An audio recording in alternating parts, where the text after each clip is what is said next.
Om Swastiastu. Perkenalkan, nama saya Idewa Agung Gede Kode Wicaksana dengan nomor induk mahasiswa yaitu 2002612035, di mana saya merupakan salah satu dokter muda dari Departemen Anestesiologi dan Terapi Intensif Fakultas Kedokteran Universitas Udayana, RSUP Sanglah, periode 29 November 2021 hingga 9 Januari 2022. Pada kesempatan kali ini, izinkan saya menjelaskan sedikit terkait pain management ataupun manajemen nyeri.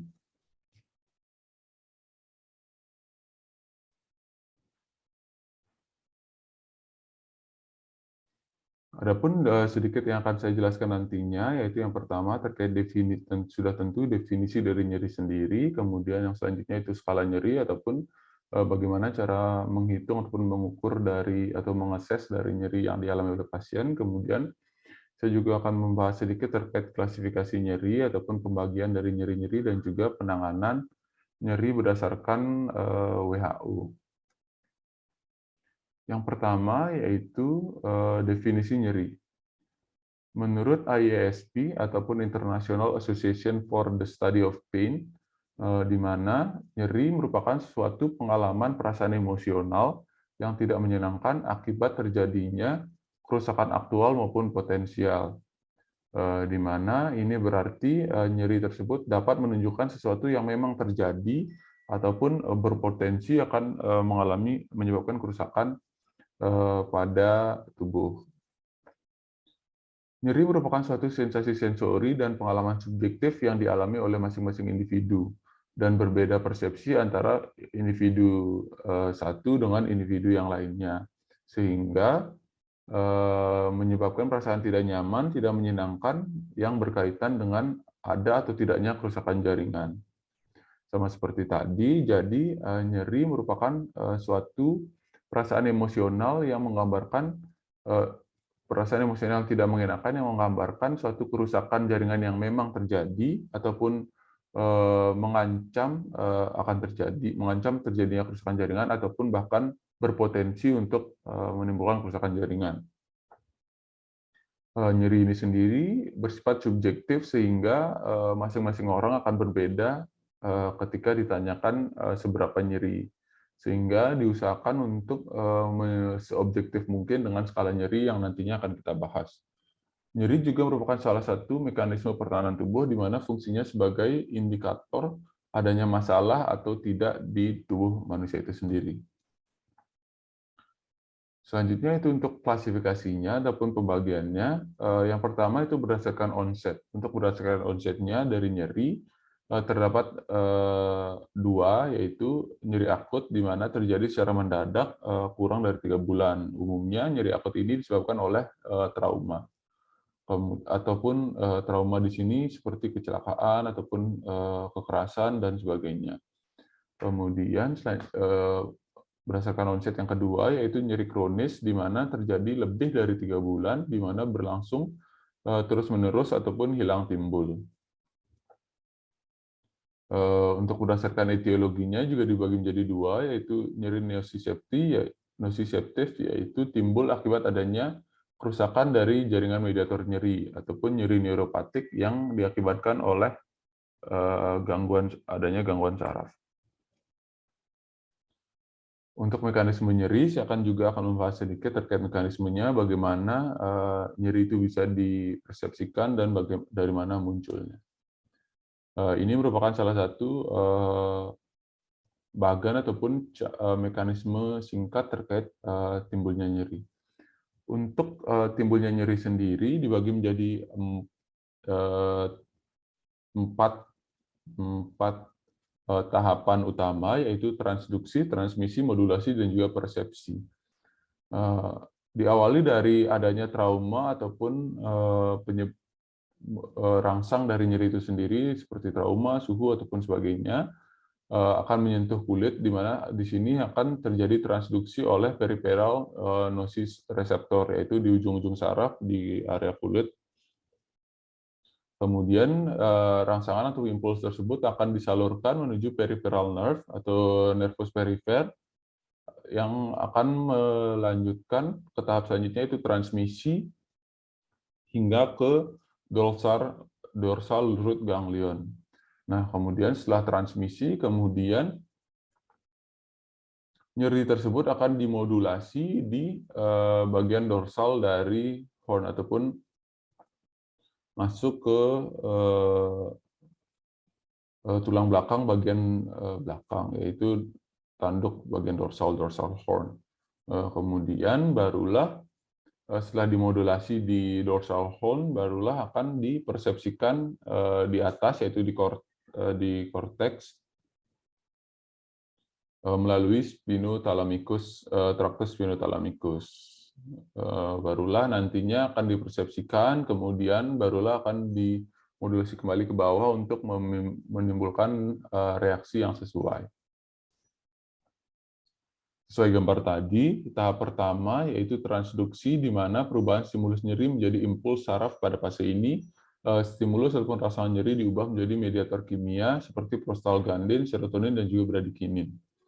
Nah, kemudian setelah transduksi dilanjutkan menjadi transmisi, yaitu penyaluran impuls saraf sensorik menuju korteks cerebri, di mana penyaluran impuls ini dilakukan oleh serabut A delta dan juga serabut C sebagai neuron pertama, untuk tractus spinothalamicus sebagai neuron kedua, dan thalamus sebagai neuron ketiga pada area somatik primer di korteks cerebri.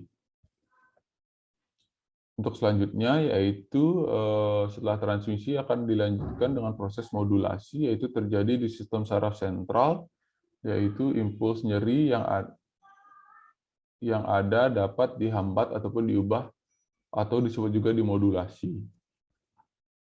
Zat yang dapat manipulasi impuls nyeri ini disebut juga sebagai neuromodulator, di mana impuls nyeri yang ada dapat dihambat dengan analgesi endogen seperti endorfin, sistem inhibisi sentral, serotonin, dan noradrenalin, dan aktivasi dari serabut A beta.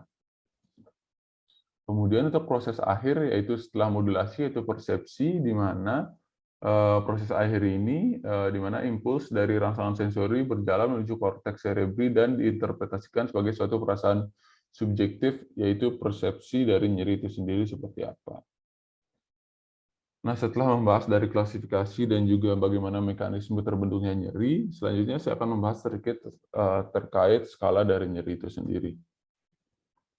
Untuk penghitungan ataupun pengukuran atau penilaian dari nyeri dapat melalui berbagai cara, yaitu VAS atau Visual Analog Scale, Numerical Rating Scale atau NRS, Wong-Baker Face, Pain Rating Scale atau WBFS, dan juga Second Pain Questionnaire ataupun MPQ, dan juga Pain Diary. Yang pertama yaitu VAS, Visual Analog Scale, di mana skala nyeri terdiri dari garis sepanjang 10 cm dengan jangkar di tiap ujungnya. Di salah satu ujungnya ditandai dengan tidak nyeri dan ujung lainnya ditandai dengan nyeri yang paling berat yang mungkin terjadi. Untuk kelebihan dari VAS ini sendiri yaitu bersifat lebih spesifik, kemudian dapat menjelaskan nyeri yang dirasakan dengan lebih jelas. Untuk kekurangan dari VAS atau Visual Analog Scale sendiri, yaitu tenaga medis lebih sulit untuk menginterpretasikan dan juga perlu pemahaman yang lebih dari pasien agar dapat memperoleh hasil yang tepat. Ini merupakan contoh dari VAS yang biasanya digunakan. Kemudian skala selanjutnya itu numerical rating scale, yaitu skala nyeri dengan menunjukkan angka biasanya dari 0-10 ataupun 0-5, dengan angka 0 menunjukkan tidak ada nyeri sama sekali, dan juga antar angka 5 atau 10 tergantung skalanya, yaitu untuk nyeri yang sangat buruk. Untuk kelebihan dari NRS sendiri yaitu lebih mudah menentukan nyeri dengan salah angka. Pasien juga dengan mudah dapat memahami untuk kekurangannya sendiri, yaitu tingkatan nyeri terbatas pada angka yang ada. Selanjutnya yaitu Wong-Baker Face Pain ataupun WBFS, di mana skala nyeri ditentukan dengan gambaran dari mimik wajah. Dari 0 sampai 10, 2, 4, 6, 8 di antara di mana 0 tidak ada nyeri, 10 sangat nyeri, sehingga 2, 4, dan juga 6, 8 sebagai di antaranya. Untuk kelebihannya sendiri mudah dipahami dengan ekspresi wajah, biasanya juga digunakan pada anak yang belum mengerti suruhan yang sangat mungkin sedikit ribet, bisa dibilangnya seperti NRS dan juga FAST. Kemudian untuk kekurangannya sendiri yaitu bersifat kualitatif masing-masing individu. Selanjutnya itu MPQ ataupun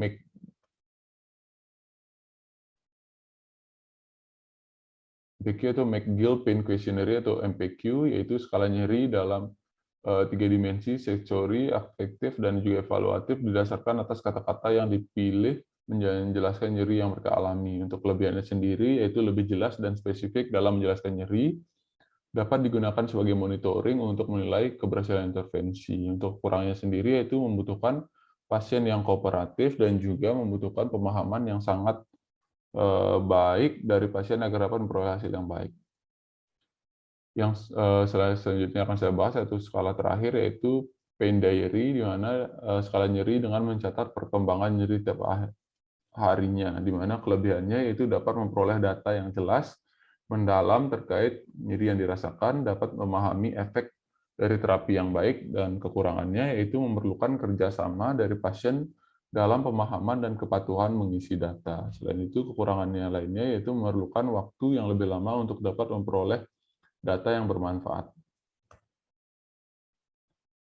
Selanjutnya itu setelah saya membahas terkait skala yang digunakan, saya akan menyebutkan terkait pain management ataupun manajemen dari nyeri, di mana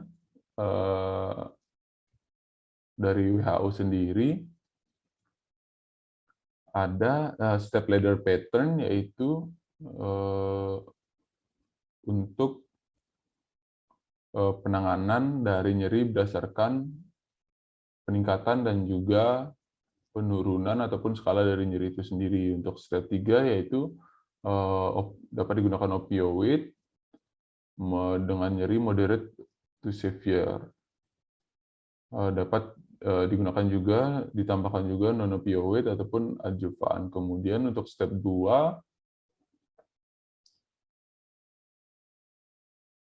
dapat diberikan opioid untuk yang mild dan moderate pain, dapat juga diberikan adjuvan. Kemudian untuk step 1 untuk mild pain, di mana diberikan non-opioid dan dapat ditambahkan dengan adjuvan. WHO step ladder ini menggunakan analgesik untuk penanganan nyeri akut, sedang, dan juga berat. Selain itu, untuk penanganan manajemen nyeri juga dapat dilakukan dengan yang pertama itu by the clock, yaitu pengobatan diberikan secara reguler berdasarkan jadwal yang jelas, waktu pemberian obat sesuai dengan cara kinerja obat masing-masing. Yang kedua yaitu by the mouth, yaitu pengobatan diusahakan untuk menggunakan obat-obatan oral apabila tidak memungkinkan menggunakan cara paling sedikit invasif, yaitu penggunaan intramuskular tidak dianjurkan. Kemudian by the ladder, yaitu non-opioid untuk seperti acetaminophen, kemudian atau paracetamol, kemudian opioid ringan seperti kodein, dan opioid kuat seperti morfin. Baik, sekian penjelasan saya terkait nyeri. Yang pertama itu definisinya, kemudian berlanjut terkait bagaimana proses pembentukan nyeri itu sendiri, kemudian bagaimana klasifikasinya, berdasarkan waktu dan juga etiologi, dan juga bagaimana manajemen nyeri berdasarkan WHO. Baik, sekian penjelasan saya terkait pain management ataupun manajemen nyeri. Apabila terdapat kesalahan kekurangan dalam materi yang saya bawakan, saya mohon maaf. Terima kasih atas waktunya sudah menonton. Om Santi Santi Santi.